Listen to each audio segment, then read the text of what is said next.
Good afternoon, everyone, and welcome to our webinar on the future of work, new employment practices. Just a few introductions before we get started. We've got myself, Sue, and Victoria. We'll be the main presenters today. I will be in the background for most of it, just fielding any questions that you may have. And we'll have a team who's also going to be in the background dealing with any technical issues, although we are hopeful you won't have any today, but you never know. We will also be recording the webinar to add to our extensive webinar library, and a copy of the slides will be made available to you afterwards. We do encourage you to ask questions, so a little overview for those of you joining us for the first time in how you do this. So we have put you all on mute. There are well over 200 people registered for this webinar, so for obvious reasons we've had to keep everybody on mute. But we have a way that you can ask us questions, and we encourage you to do so throughout the presentation, and then at the end of the presentation we will collate them and discuss them with you. So here's a quick guide to show you how to do it. So you should have a panel that looks something like this. It may be a little different depending on how you've logged in. But if you type your question in the questions pane and send it to all staff, then we will collate them, as I say, and read them out at the end. We want to make this session as interactive as we would normally do at our physical events. So we're going to be running a series of polls throughout the session as well. So when we have a poll come up, it will appear on your screen like this, and you will just select the answer that is appropriate for you. To be able to participate in the polls, you will need to ensure your screen is not in full screen mode, as for some reason known only to GoToWebinar, it doesn't work in full screen mode. So hopefully you've all got that set up and you'll be able to join in our polls.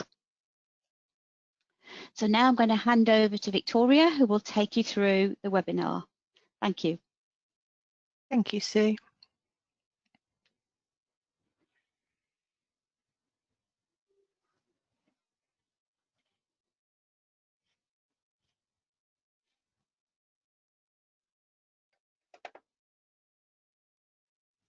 There we go. Let's show my screen. And there we go.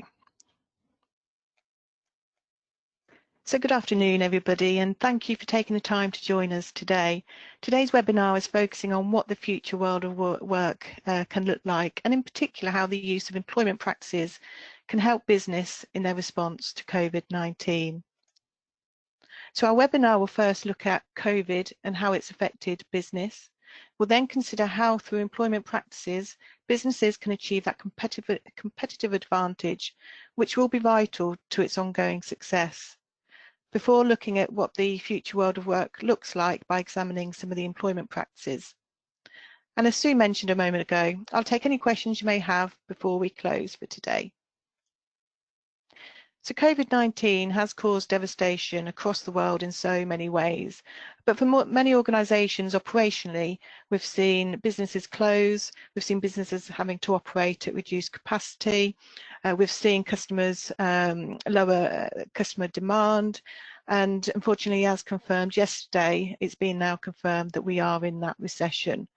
But we've then seen it impact on our people through having to furlough our employees, having to make redundancies, and then we see the after effects of these events, such as survival syndrome, low staff morale, and naturally that anxiety in returning to work. So the psychological impact has been huge, and as we try to rebuild, we must take time to consider the support that people will need to move forward with us and how we approach making the workplace COVID secure. But what's next? Well, it will be inevitable that the world of work will have to change. Businesses will need to rebuild in order to continue to respond to COVID, as we know that it's going to be around for some time until we get that vaccine. So let's now look at achieving competitive advantage, and in particular how employment practices are going to be so important for us right now. So for an organisation, people are its biggest cost, yet most essential and important asset. How employment practices are managed will be vital to its ongoing success. Candidate attraction will be one of the key areas to focus on. where an organisation is trying to rebuild, it will become essential to secure the best candidates. But then equally, employee retention will also be key, because an organisation trying to rebuild stronger will want to ensure they retain their employees to avoid further disruption. Setting out a clear business strategy for the short, medium and long term is going to be essential for driving forward the business, but also having a people strategy that is aligned to it will be fundamental for recruiting and retaining your best talent. And of course, finally, we have the employee value proposition, also known as EVP. For those of you that aren't aware of what EVP is, it's a unique set of benefits that an employee receives in return for the skills, capabilities and experiences they then bring to the organisation.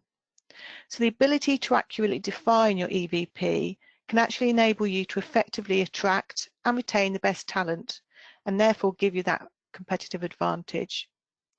Two major areas of the EVP will be to have an effective recruitment process for your attraction, as well as having an employee retention strategy. So before we actually move on to looking at the kind of employment practices we can use to rebuild our businesses and respond to COVID, we're just going to run a number of polls just to see kind of where we sit as organisations at the moment. So I'm going to hand over to Sue to run these polls. Okay, thank you, Victoria. So the first one we're going to have a look at is, do you think your organisation needs to make changes to how it operates from a people management perspective, given the impact COVID has had on the business? And we're looking at things like such as how you recruit, the benefits you offer, or how you retain your staff. So the key question is, do you think the organisation needs to make changes? It's just a simple yes or no.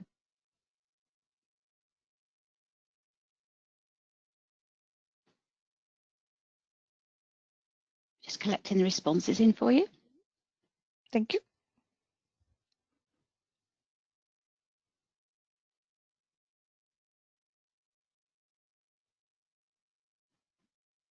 Okay, so most of you have now voted, I think. I'm going to close that poll and I'm going to share the results with you. So there we've got a huge majority, 83% of you, yes, think your organisation needs to make changes to how you operate. So wow. Okay, that's a massive, big majority probably expected. Yeah, probably expected. Then we ask another one. So on the same line, what do you think will be your biggest challenge when you look at rebuilding your business? So I'm just loading that poll now to give you a chance to consider it. So we're looking at, is it going to be recruiting your staff, retaining your staff, being able to respond quickly and flexible to the external factors keep being thrown at us, and generally the uncertainty of the next 6 to 12 months? Probably should say the next 3 to 12 months, I guess.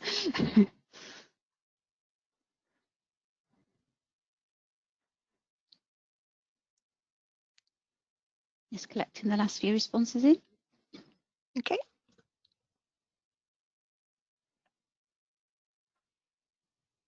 Okay, I think everybody's voted now, so let's close that poll and share the results with you. Okay, so the vast brilliant. majority, is the uncertainty of the next 6 to 12 months, closely followed by the ability to respond quickly and flexibly. So probably not surprisingly, but it is the situation we're in that's causing the most problems. Yeah, and it's just difficult to predict, especially with the threat of localized lockdowns that we have to be prepared to work with. It is just very much uncertain at the moment, isn't it? So that's probably expected. And interesting, the ability to respond quickly and flexibly, absolutely. We just have to, like we saw in March when we locked down, we had to quickly just suddenly shut up shop, didn't we? So it's about having that ability to do that. Okay, thank you. Okay, I'll just hide that. It's back over to you. Brilliant, thank you. So let's have a look. What we're going to now do is to look at the future world of work, and in particular focus on those employment practices that can perhaps be utilised so you can do business differently. So hopefully it'll help you to manage through that uncertainty that we just been talking about, and hopefully enable us to respond more flexibly as organisations. So what I've got here is a diagram to sort of illustrate the several areas of employment practices that we can look at to help make sure we can remain flexible and competitive and look to keep rebuilding our business during this time of uncertainty. And it really is important to be flexible throughout at this point in time. So we're going to spend some time really looking at the contracts of employment, in particular, what type of contract will you want to bring your new recruits in on. We'll look at considering whether the Plan for Jobs scheme could be beneficial to your organisation as a way for giving you that resource and equally help the UK economy with giving young workers employment. We'll be looking at benefits and the employee benefit packaging so that whether we can look to make sure that employee benefits can help retain your employees, as well as flexible working, because actually if we can offer that flexible working environment, we know through research and data that flexible working not only helps employees but it actually helps organisations, and that's the piece I think that's going to be key in helping businesses through this period of time of uncertainty and the ability to respond quickly. And of course, it's really important to be as diverse and inclusive as possible. So we're going to just talk around that, as this gives you access to much wider recruitment pools. It enables you to have a workforce with differing views and experiences that you can then draw upon. And then, of course, that in itself can aid employee retention as well. And we'll look at cross-training the workforce. So how can we look at the skill set, the competencies, and how can we prepare ourselves, should a localized lockdown occur in our area, how can we ensure that we have the capability and the skill set to be able to still carry on work to the best we can. So I thought this diagram illustrated quite nicely all the different aspects of employment that can help you rebuild your business and help continue to respond to COVID-19. So to begin with, we will look at how important the contract of employment is to rebuilding your business and becoming more flexible in your continued response to COVID. And we know traditionally the vast majority of people are still employed in those traditional full-time jobs with one employer. But a move towards creating a more atypical way of working may allow you to respond to COVID-19 in a way that means you can become more competitive and successful. Knowing the different types of contract of employment will help to plan resources, and we'll look at what these types of contracts are shortly. But before we go into looking at the different types of contract, I just wanted to touch on resource planning, because that's going to be key, both in short term, medium term and longer term, because it'll essentially help you to map out your resources that you're going to need so that you can then make decisions where you can bring in staff on a more cost-effective way and bring in staff knowing potentially what risks may lay with the various types of contract. So I would recommend when you're sitting down doing resource planning, consider whether there's a short or long term need for that role or numerous roles. You don't want to be recruiting on an open-ended contract when you only expect work for the next 6-10 months, and especially at this period of uncertainty. We know a lot of you today have just felt that that's your biggest challenge. If you can't commit to an open-ended new recruit, contract for a new recruit, well, can you consider at least using some other type of contract to help? We'll also recommend that whether you'll have sufficient work for committing to a specified number of hours each week. So if you know you have work where you can offer those set weekly hours, this will give you the stability and security for employing and retaining that employee whilst we go through and ride out this period of uncertainty. And also when resource planning, consider if there are peak periods across the year, or conversely, are you able to identify quiet periods? So you don't want to be stuck with employing somebody where during parts of the year they don't have much work to do.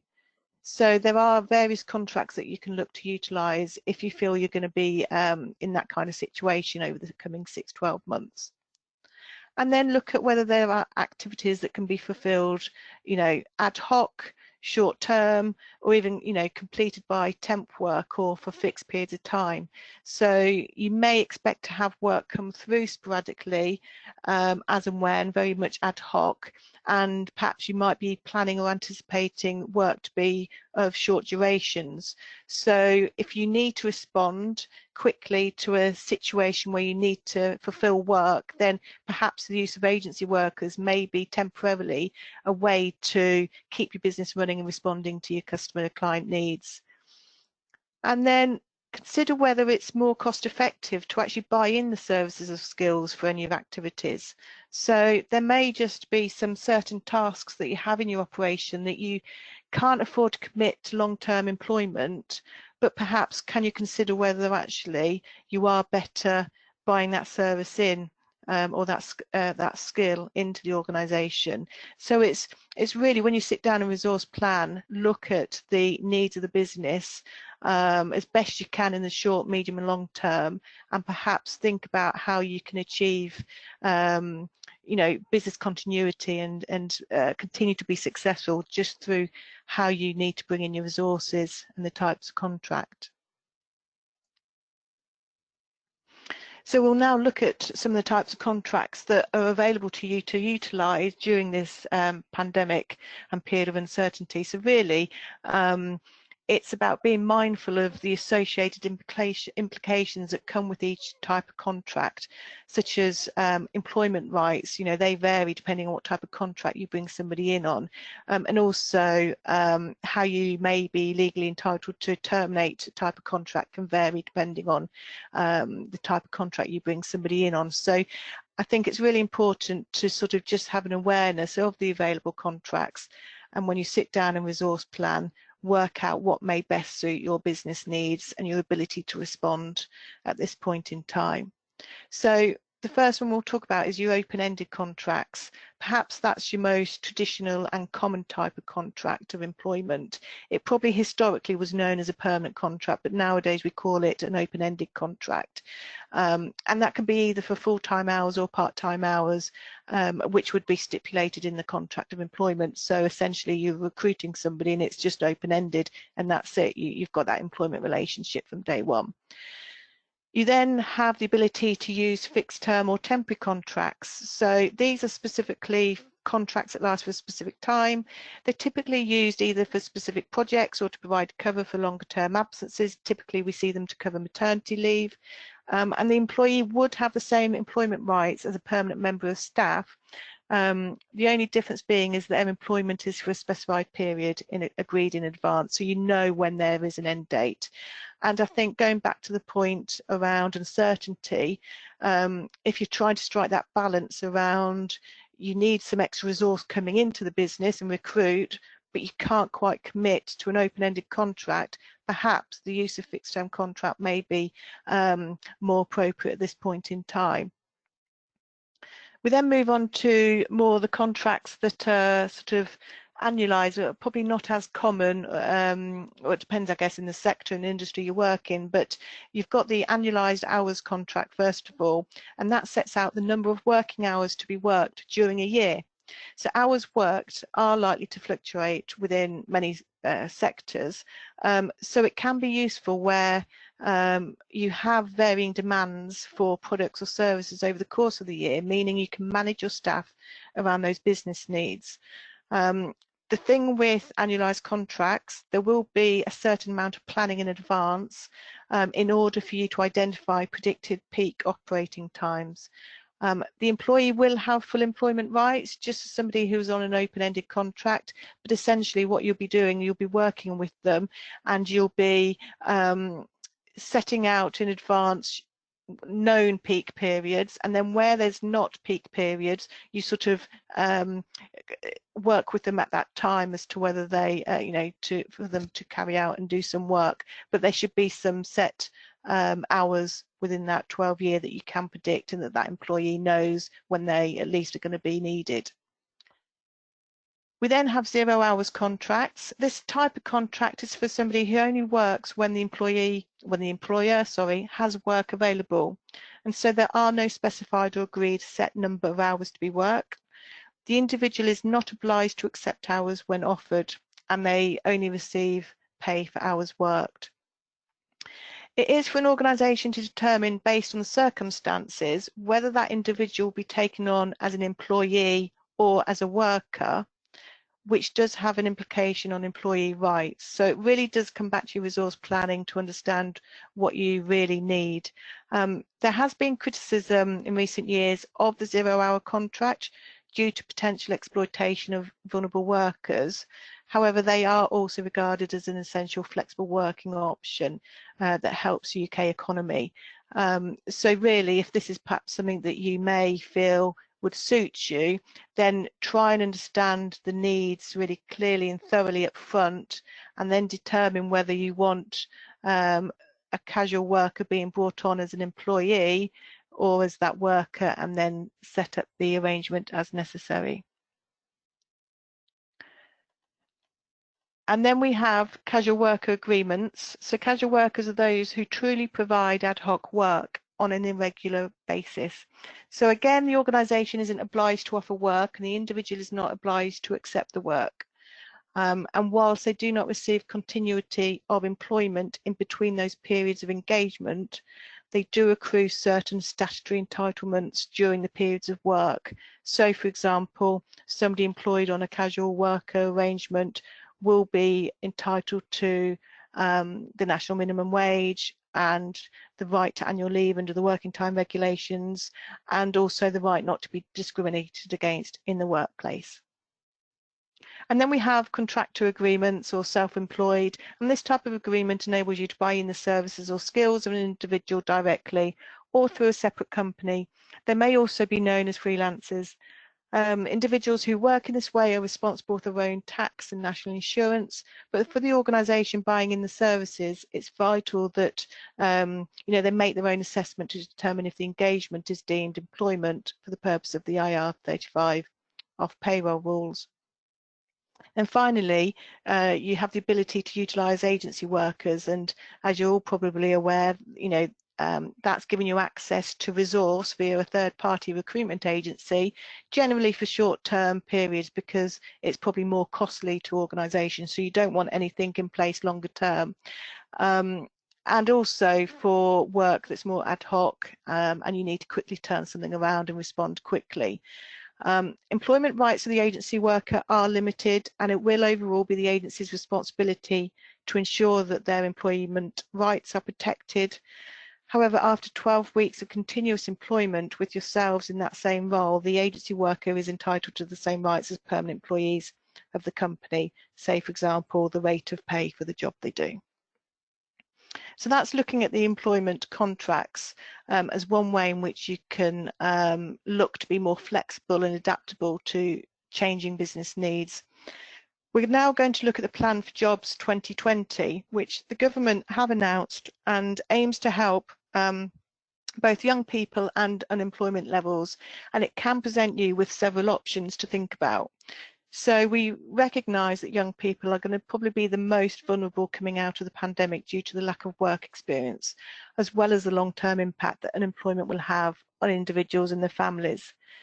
The Kickstart scheme, and we are yet to receive further details from the government on this, but what we do know is that it will be aimed at 16 to 24-year-olds on universal credit, and therefore for those who are deemed to be at risk of longer-term unemployment.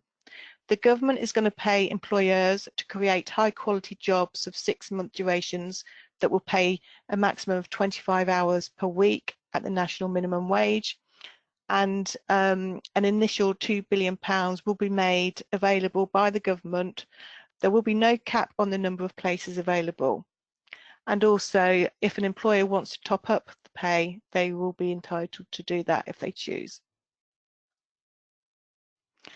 Also part of the Plan for Jobs 2020 and supporting young people, the government have also announced details about apprentices. So apprenticeships have been around for some time, but what they've announced more recently, and again more detail is to follow, the government are to pay employers to hire apprentices between the 1st of August 2020 and the 31st of January next year.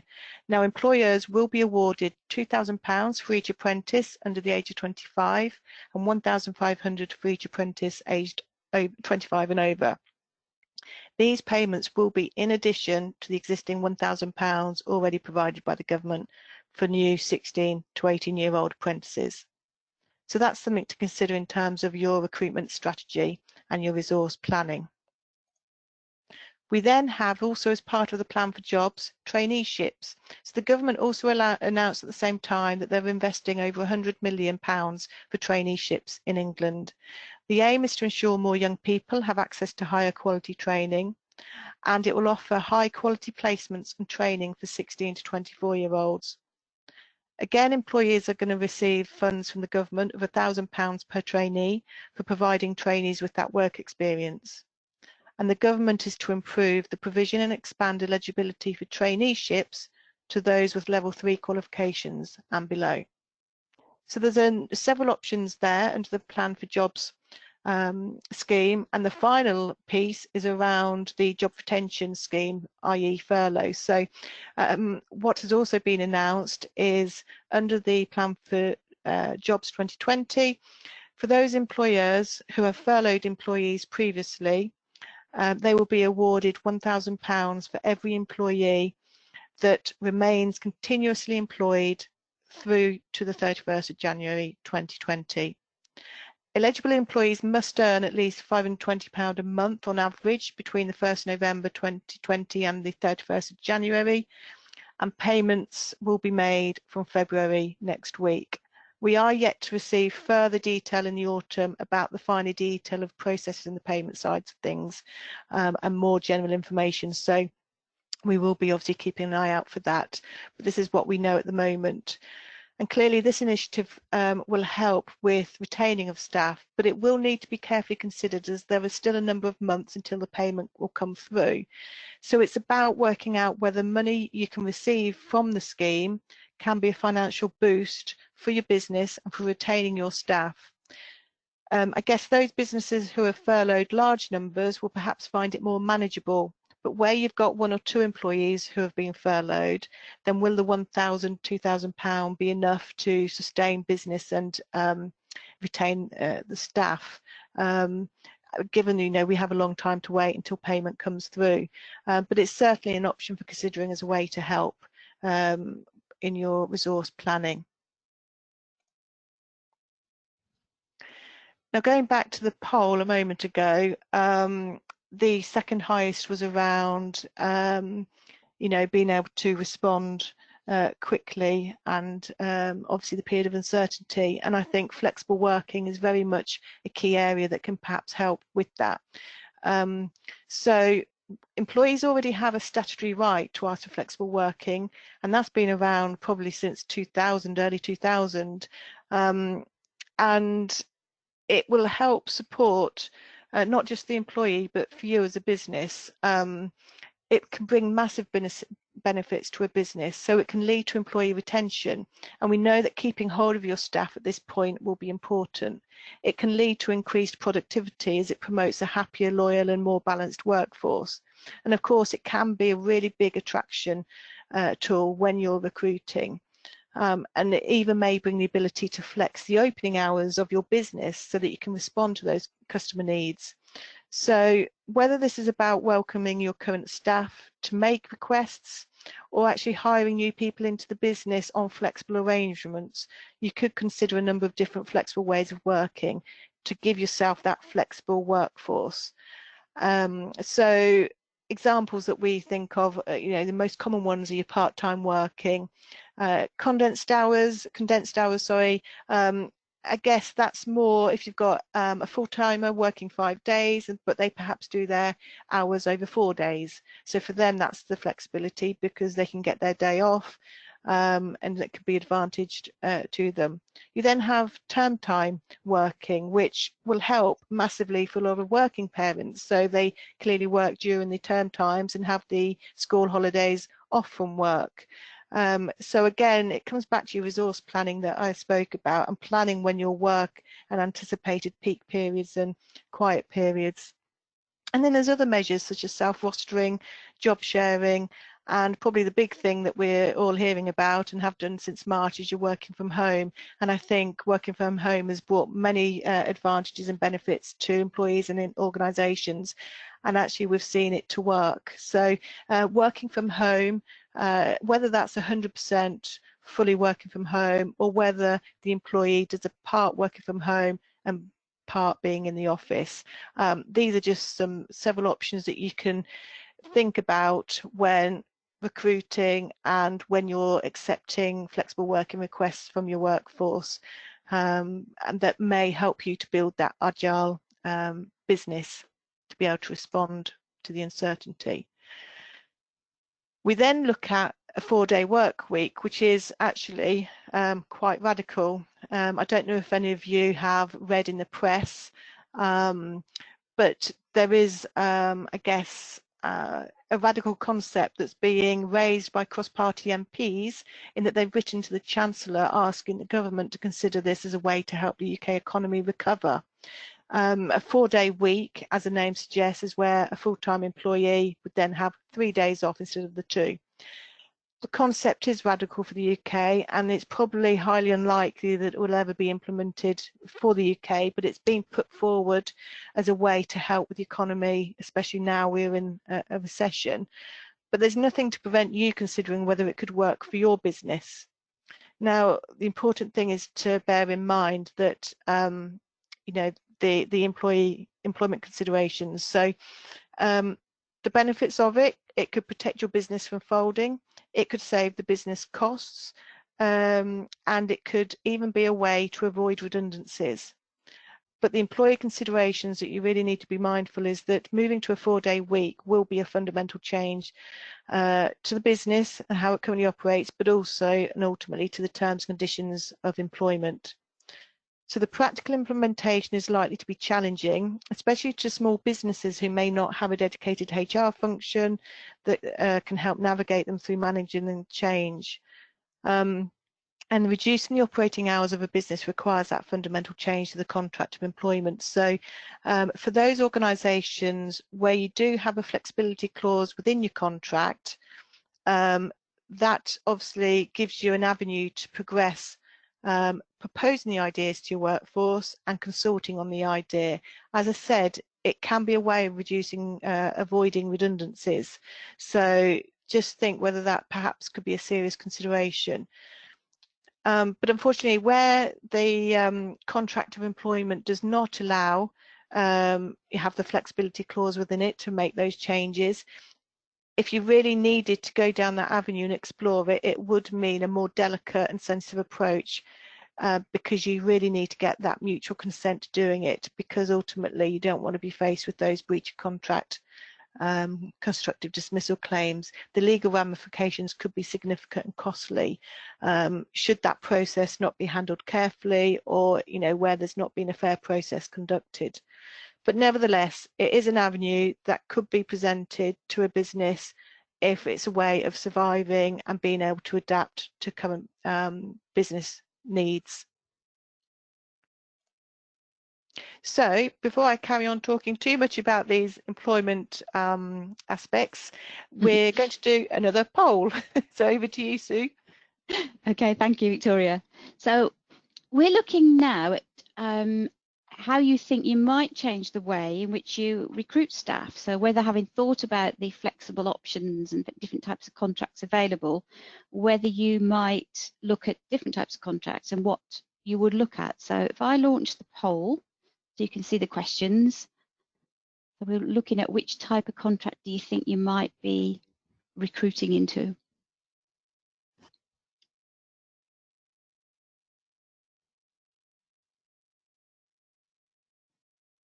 Just collecting those responses.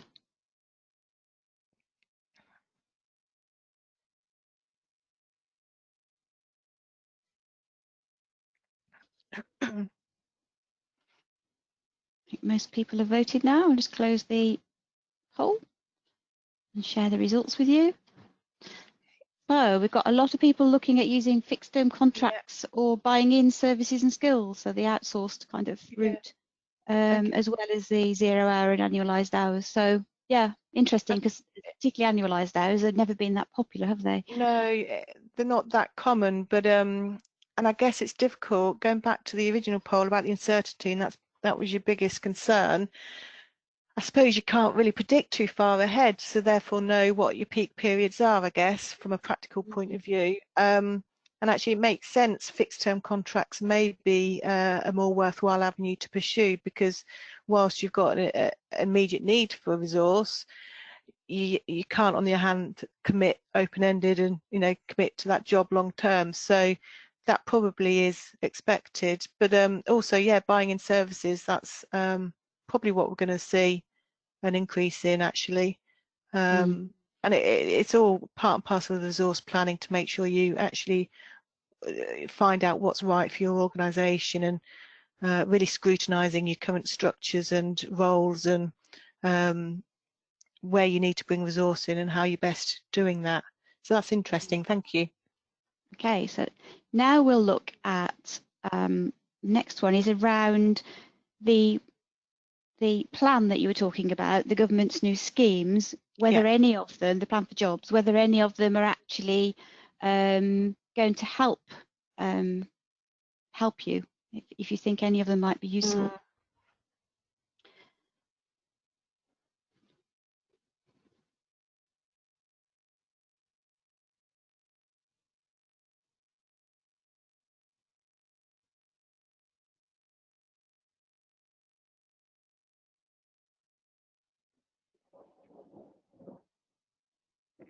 Apologise if you can hear the thunder in the background, everybody. Okay, nearly everybody's voted now, so I'm going to close that poll and share the results with you. Okay. That's an interesting one. So we have the majority say they don't think the schemes are going to help. But the next most popular one is the Kickstart scheme, and of course we're still waiting for all the info on that one. And even though it's effective from August, it's they're a bit late with that one. We're hoping that it might be another Friday night update, 5 o'clock on Friday. It gives the information we're waiting for. But yeah, that's okay. That's good. Yeah, and they're short-term placements from what we know. So actually that could help bridge that gap in the short term, isn't it, with the planning? So they probably work quite well alongside fixed-term contracts as well. So yeah, that's a good, and obviously it's helping general society by getting the young workers into the workplace, which is ultimately good for the workers and also good for the economy. So and it's good for building your own talent, isn't it? Yes, absolutely. Yeah, and giving the help to do it at a time when you perhaps couldn't afford to take on trainees. You can actually do it with some help, with a significant amount of help, at least for 25 of the hours. So that's good. Okay, I'll hide that one. So as soon as we get the details, we'll be providing more information on that. We will. Okay. Is there another poll? No, that's all it for this section. Yep. Okay. So we're now going to consider diversity and exclusion. And in fact, by examining your working practices to become more flexible, such as using part-time, term-time working, it can present an opportunity for the organisation to become more diverse and inclusive. It will enable groups of the population who may not otherwise have opportunities, such as working parents, those with caring responsibilities or disabilities, and it can give you a much wider selection pool when recruiting. Having a diverse workforce will give you a wide range of skills, knowledge and experience too, so that you can draw upon and actually supports and helps employee retention. But I just wanted to run through some stats that help lead the case as to why diversity is important. And in a report in 2018 called the Is Britain Fairer, it found that 1 in 10 FTSE 100 executive directors were female, that actually 77% of mothers reported having a negative discriminatory experience during pregnancy and maternity and on return to work. So that's where there's a link on that, flexible working process. Many working mothers submit requests when they do want to come back.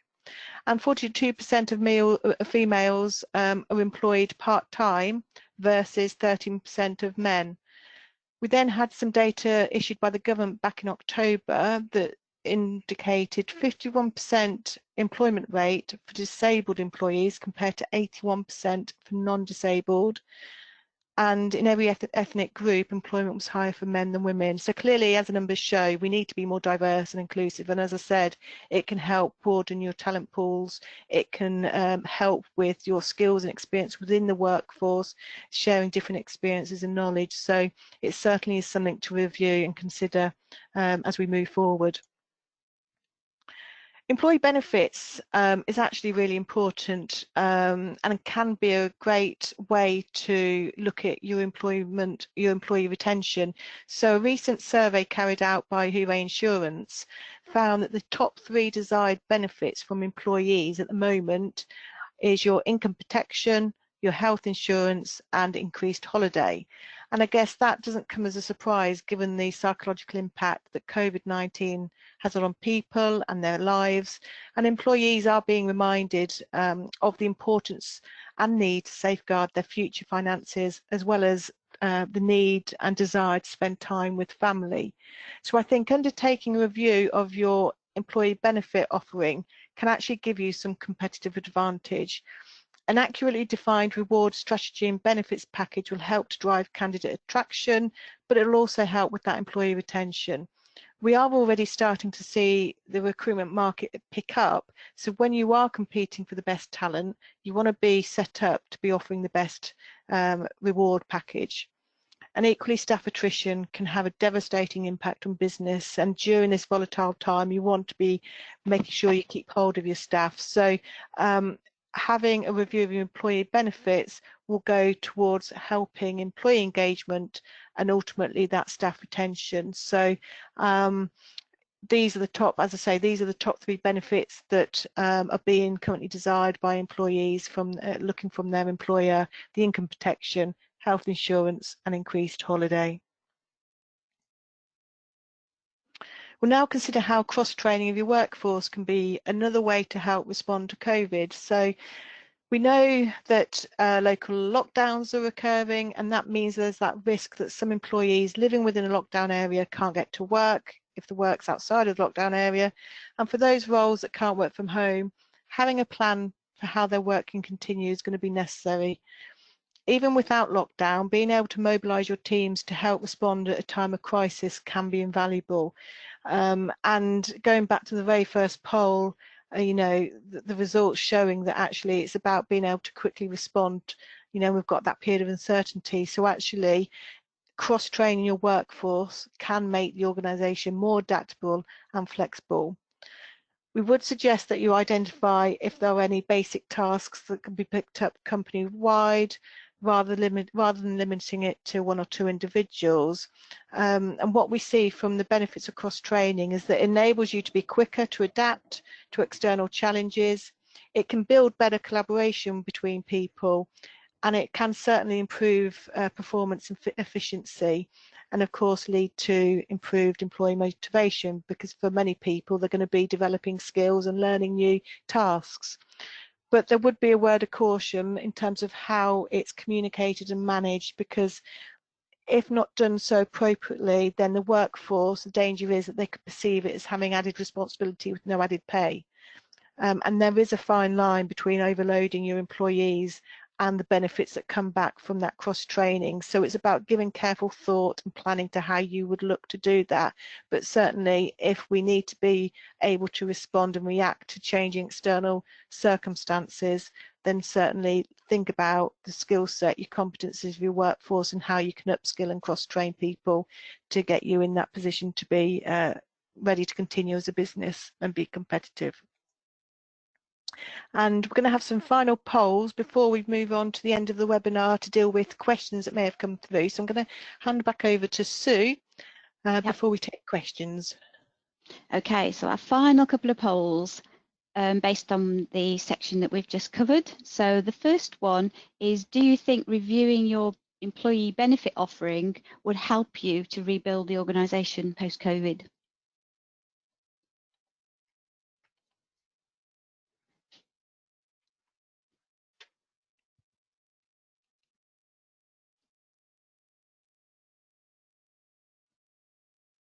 Just let a few more people vote. Yeah.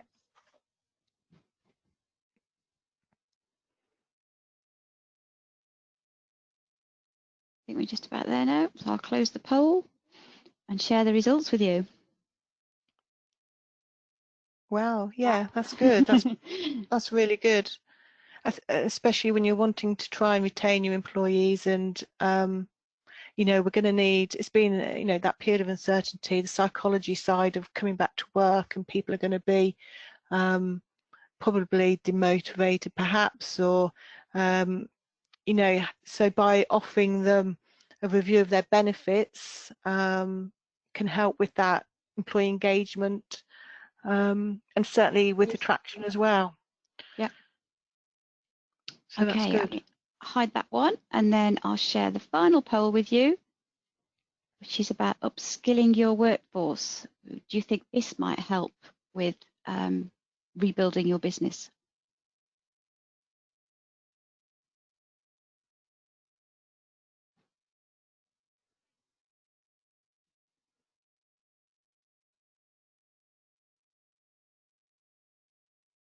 Okay, I think everybody's just about voted.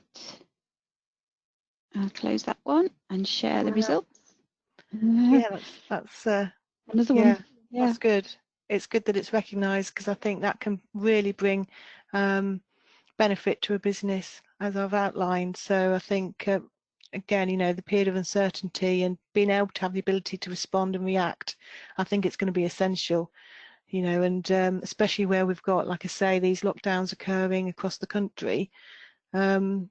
Being able to have a workforce that can pick things up when other people may be absent, I think it's going to be really beneficial. absolutely. So I'm just going to take back the presentation from you and then move on to the questions. So in fact, while I'm doing that, I'll ask you the first question. Yeah. I've had one or two interesting ones here. So the first one is around dealing with self-isolating and quarantining if somebody's been on holiday abroad. So somebody's saying if they keep them furloughed for 14 days, is that seen as an abuse?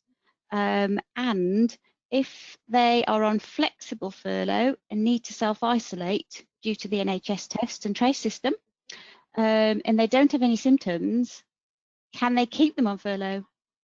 And even if they develop symptoms, can they keep them on furlough? So I guess it's the whole thing about if they're sick, if they're not sick, if they're quarantined, and what the options are.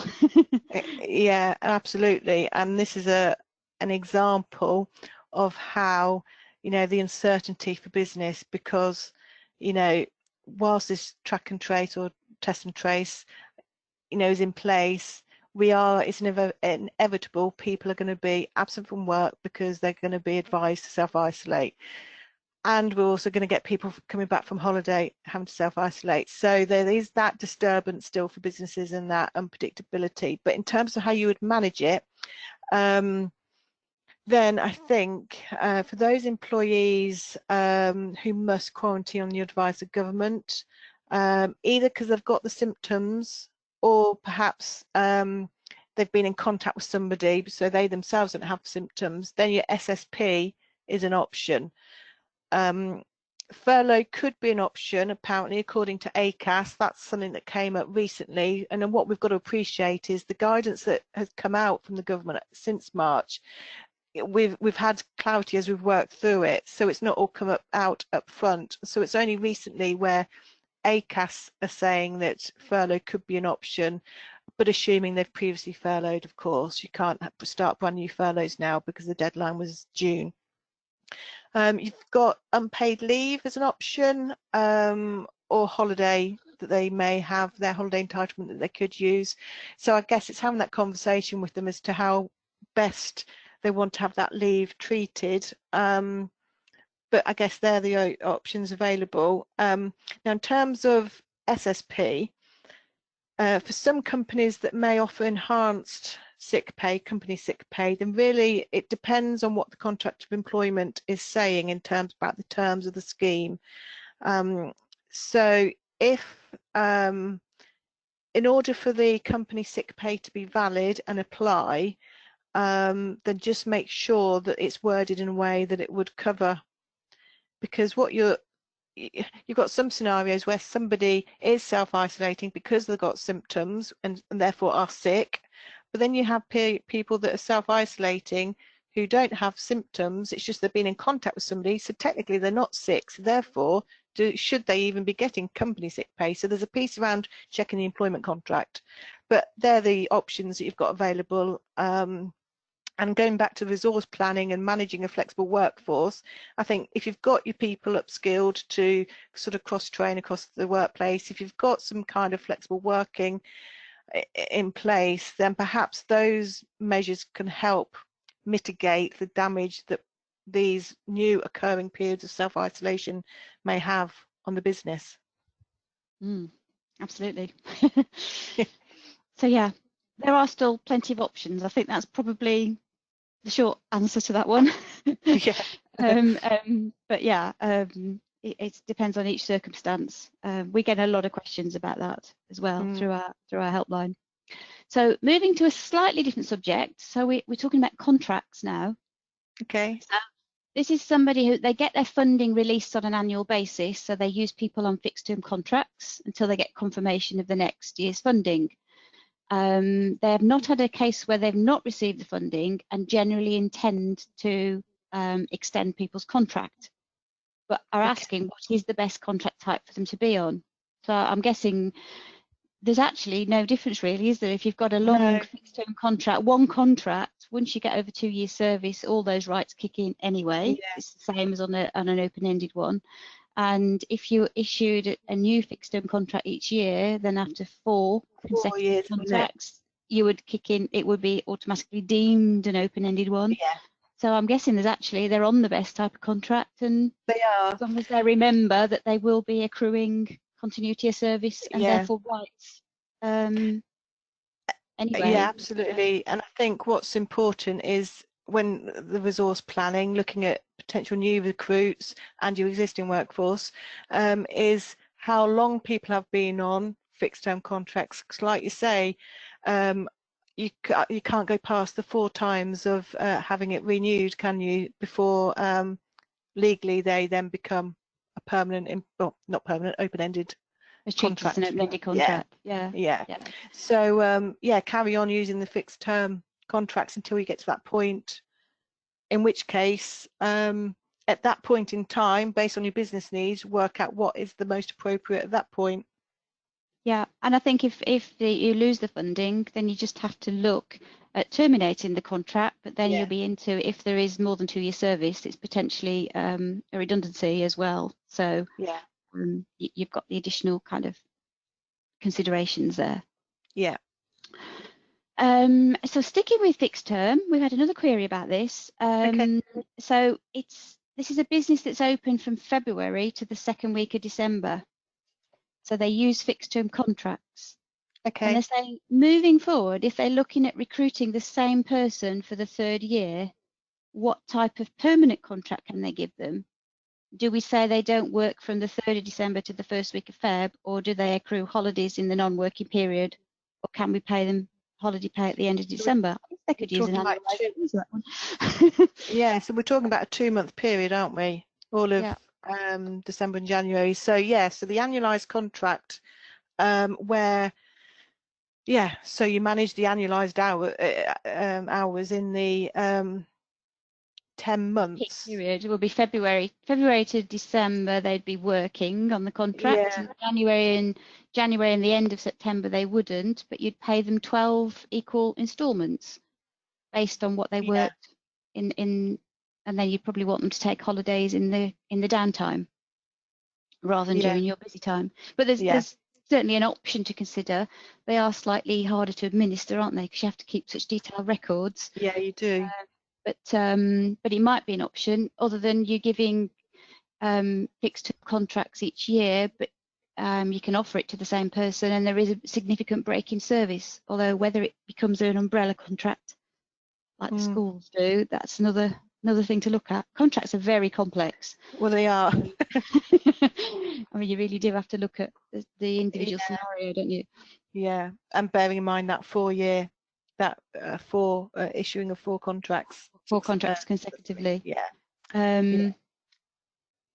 Then subsequent one about the fixed term contracts, they are also casual workers, so hours vary.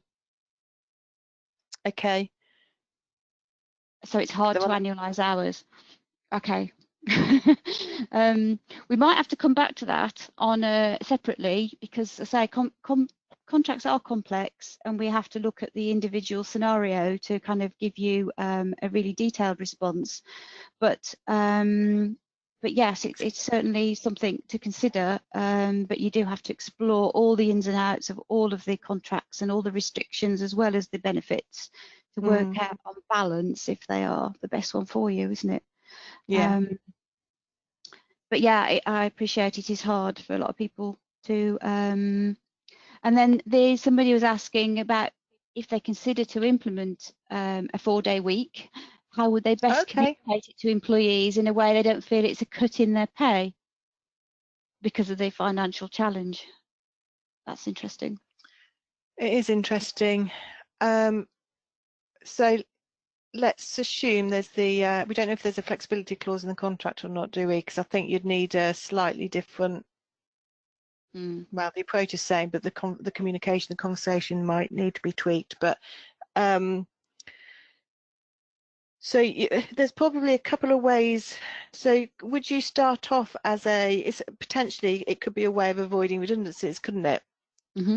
So essentially what you could do is set out as a redundancy process, and through that explore that as a way of mitigating against it, and through your consultations you're talking about the impact on pay, because obviously you're working less, you get paid just for the 4 days.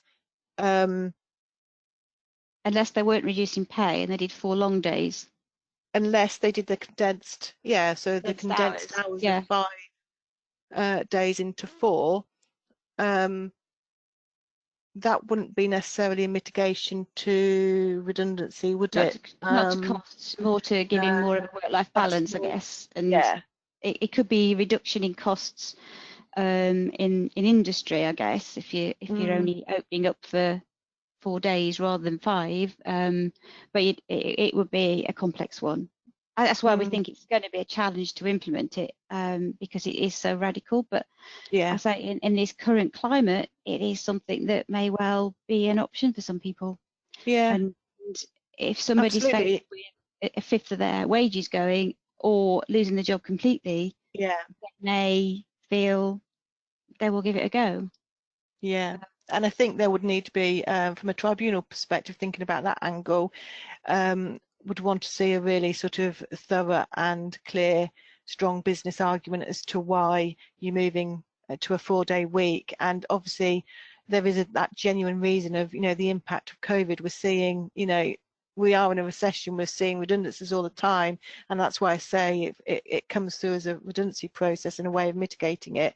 That's, as long as you're following that fair process, it could be a fair change. Thank you. I think we'll leave it there, because we have got 1-2 more. We will come back to you afterwards directly. So so don't worry, we're not ignoring you, but we have run out of time now. So if I can thank Victoria at this stage for a very informative and I hope challenging webinar in terms of giving you lots of food for thought. Just to let you know, for those of you who aren't clients, if you would like to have a discussion with one of our consultants about your plans, then do contact us. We are offering a very good priced fixed fee service, which includes looking at your resource requirements going forward strategically, and we'd go through an initial scoping call to understand all the background, and then we'd have a further discussion in detail when we've had a chance to consider it and give you some options, and then we put all of that in a bespoke report giving you guidance on how to move forward with your plans. So it's quite a full service that we give you for just one fixed fee. So if you're interested in that, then you can either follow the link on the slide, or you will get a copy of these afterwards. You can contact us through our inquiries, or you can email me through the webinar response route. Somebody will come back to you and arrange it with you and discuss it further. but that link will take you to a further page on the website with a lot more information about that service. If there's any more questions that you think of afterwards about the topics we've talked about today or anything else, then please do come back to us, as I say, through inquiries or responding to your invitation. And if you have got any feedback, we would love to hear from you. And also if you've got any suggestions for future topics. We've just posted, as you will have seen if you have received all your mailings recently, a whole series of webinars now taking us through till November. We are adding to them all the time. We are, as you can see, ever hopeful that the government will announce the details of the Kickstart scheme. So we've moved that to September in anticipation of that.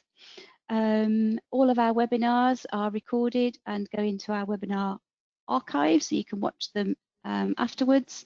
And if you're interested in staying in the loop and being alerted to the events that we post, then so sign up for our newsletter. That all remains to say is a thank you to you all for attending, and thank you to Victoria once again. Thank you. Thank you, everybody.